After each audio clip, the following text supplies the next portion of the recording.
Ташболат ака, assalomu alaykum. Баягы Алейкум ассалам. кагылыш болгондон кийин эл аралык журналисттер, дипкорпустун өкүлдөрү келип, ошо сиздин үйгө киргенбиз. Анан кейип жүрдүңүз эле, азыр кандай болуп калды? Азыр Кудайга шүкүр жакшы. Урдалган, атылган, тонулган малдарды мамлекет төлөп берди. Рахмат.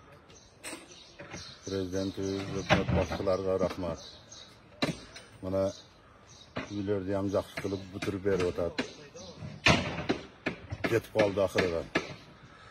Бардык немелер болуп калды да уже, эң сонун. Иштер күйүп, бардык жок жакшы. Үйүндөн чыксаң, тажиктин границасы. Манай кандай, жакшыбы? Манай беш. Энди серим пайда болду да Кудайга. Мынанын бияга энди кайталанбаса болду.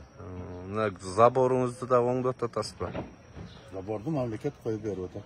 Заборду да мамлекет коюп берет. Заборду да мамлекет, бардыгын мамлекет. Асфальт мурда жок болчу, жолдо? Мурда жок. Көчөдө светтер бар беле мурда? Светтер бар эле. Азыр андан соң кылып койду. Азыр эң акыркы заманбап немелерден коюп берди да. Буйурсун, ушу тынчтык болсун.